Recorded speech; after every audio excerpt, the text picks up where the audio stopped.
Hello everybody. Today I am driving a 2006 Jaguar XK, one of the very first of what I still call the new XK. I mean, I guess technically it is an accurate term, there hasn't been an XK since, but this model actually finished production officially in 2016. And this car, of course, is much earlier than that. But still, every time I see one of these, I always go, new XK. I really do like this car, or certainly I've always liked the idea of it. But I will confess, this car has always presented something of an issue for me. As a younger man, I'd spend many an hour casually window shopping for cars I certainly couldn't afford, and I'd do something that I think many of us are very guilty of. I'd start looking at the cheapest example of something that was interesting, but then very quickly I would convince myself that actually I would need certainly a far better, higher specified model. Take this, for example. 5 years ago, you could have shown me this car and I'd have gone, I don't really want that. The red is certainly nice enough, but I wasn't a fan of the Convertible XK because I, generally speaking, don't like soft-top convertibles at all. The interior is also specified in a very old-school Jag combo of beige leather with wood, and I do not like wood on the inside of my cars. However, over the last few years, I have begun to mature somewhat, and now I look at a car like this and I go, ooh. You see, often what I do is look at, say, the 4.2 litre V8 engine and go, why isn't that a supercharged 5 litre version? And I'd look at this 6-speed automatic gearbox and go, oh, why couldn't you be a manual, or at the very least perhaps the later 8-speed? But now, this car seems to have a combination of qualities which have slowly worked their way into my heart, and I begin to look at these things with rather lustful eyes.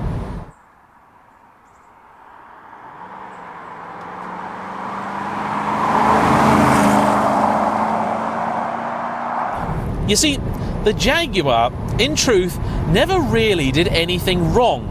It was me that needed to change.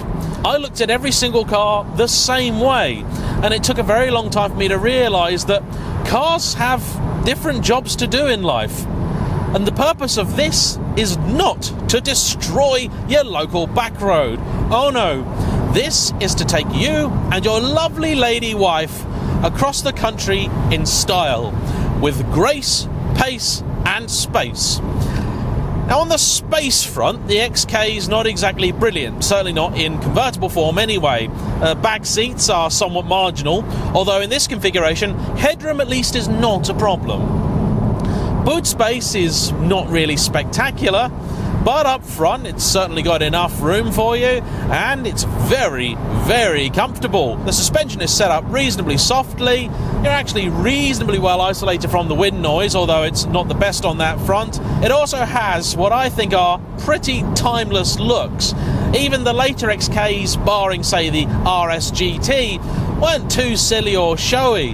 They are a really elegant piece of styling, and I think were always the better looking car compared with the F-Type. So it's got grace covered as well. And what about pace? It tells you the era that this car came from, because the only two engines you could have were petrol V8s. Originally, you got a choice of two 4.2 litre versions, later two 5 litre versions. And the decision you had to make was simply, do you want a supercharger or do you not? This car does without. And performance is what one might call adequate.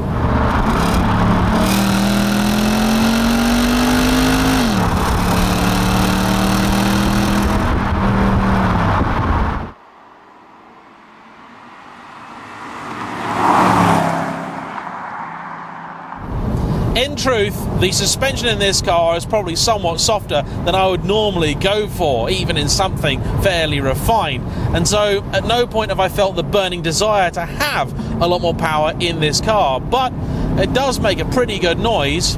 That being said, I could do with even more of it, and it's actually incredibly enjoyable to drive down this road. Now, the 6-speed gearbox is operated through this J-gate system down here, and I've put it in sport mode and manual.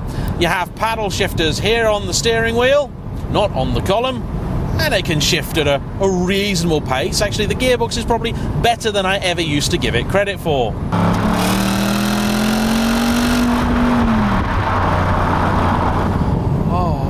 what an absolutely glorious machine. Now, like all naturally aspirated quad-cam engines, it requires some revs to get the very best off it. But with only 300 horsepower to move something that weighs probably about 1.8 tons, never really was going to set your hair on fire. But neither was that ever this car's remit. Steering is light but reasonably direct, and it just flows. In truth, using the paddles in this thing feels somewhat superfluous. It seems much happier when I'm just enjoying it, kicking back and relaxing. In fact, beyond the sport mode for the gearbox, there is no sport button in here. Or at least if there is one, Jaguar have hidden it very well. It's an easy car to pick holes in if you want to. It's now feeling its age in terms of infotainment, and truth be told, this was never really a cutting-edge system. It's perhaps somewhat forgivable when you see that this car is a 2006, and less so when you realise that in 2016 Jaguar was still using pretty much the same system. With the gearbox in normal drive mode, you do have to give it a fairly serious bootful if you actually want it to get a move on. Dials are nice and easy to read. You have a centre digital display between the two analog gauges. Visibility is excellent with the roof down, less so with the roof up. But there is a particular reason that I've chosen to drive this car today, and I'm very grateful to have been invited by its owner, Andy, to come out and drive it and a couple of others in his collection. He is one of the organisers of the Jaguar Enthusiasts Club, and he of course urges anybody with an old Jag or Daimler or one of those related cars to sign up if they haven't already, and when we're allowed to, come and enjoy some events, or in the meantime to get chatting with your like-minded Jaguar lovers.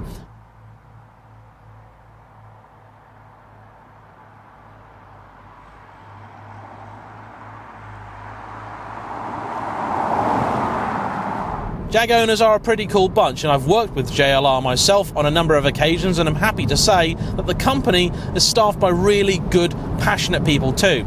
In fact, I've had cars owned by a couple of JLR staff on the channel this year, and they've both been really cool people and are very happy about the company that they work for. And I can't say that about an awful lot of car companies. If you don't want to buy a car quite like this one, I was looking on Auto Trader earlier, which is where you shall find this very car, and I saw that for £7,000 you could buy a coupe, granted with a lot of miles on it, of this.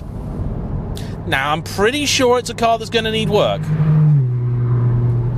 But if that sort of thing, which is an EP3 by the way that just went past, is the kind of thing that grinds your gears, this is the exact kind of car that's going to unwind them. I've driven a number of the earlier XKs, the X100 chassis. I haven't reviewed one yet. I've got a couple of offers, and if you have one you'd like me to review, please do get in touch, because I'm trying to sort that out, but it's been quite a difficult year to organise things.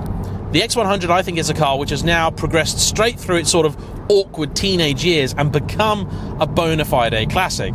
In fact, prices for those, I think, are already on the way up, and I guarantee that in a few years that's going to be the kind of car where everyone looks at that and goes, oh, that was a really good car. Oh, there aren't any good ones left. This, I think, actually has a legitimate claim to being, overall, a much better car. After all, the last XK was underneath an XJS. I mean, seriously, it was ancient. I mean, absolutely ancient underneath. This had a brand new all-aluminium bonded and riveted chassis, draped then in all-aluminium bodywork. In theory, that should have made this quite a bit lighter than the outgoing car, although in truth I think it was actually a little bit heavier. But let's ignore that for a second. The point is that this was a very big thing for Jaguar. They're a company that often haven't had quite as much money as their rivals. In fact, they've almost never had anywhere near as much money as their rivals. Although I knock the company, it probably is because of Ford ownership that they were able to do such bold things. And indeed, the architecture under this car pretty much still underpins the current F-Type. So it was pretty damn good, it turns out.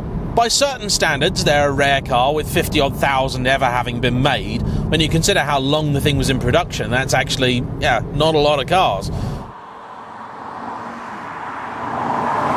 The later variants are always going to be a bit more desirable, of course, the 5 litres, and then the many specials that they did. They had was it a 75? They had the RS and the RS GT, and those still command very good money.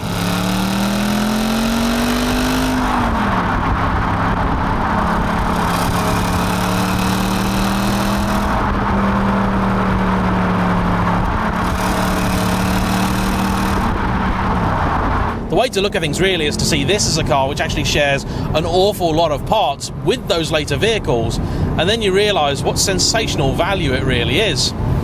You can also get it in obviously convertible or coupe form. My preference, I think, would always be for the coupe for my own car. But when it's dry and actually not too chilly like today, I have to say the convertible does have an awful lot of charm. And if you're the sort of person that values the wind in your hair over outright pace and performance, there's a lot going for it. In truth, actually, for me now, it's purely on a looks basis that I wouldn't have the convertible.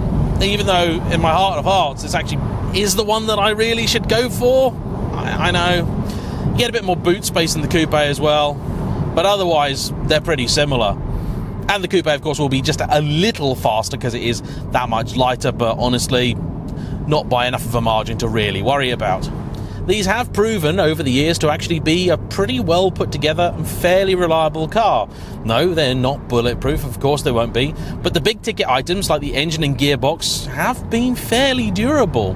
The 5 litre in particular is a marvellous engine, and if you want something with real serious punch, those later 5 litre supercharged units, whoo, now they are spicy. Now, I have in previous videos actually said that this is a Ford-derived engine, and I upset a few people, and I want to apologise for that. The engine is indeed built by Ford at their Cologne engine plant, but it's not a design used by Ford. I thought previously that the 5 litre was closely related to the engine Ford currently use in the Mustang, but this actually is not true at all. There are some similarities in terms of design and other things, specifications, but nope, this is not a Ford engine.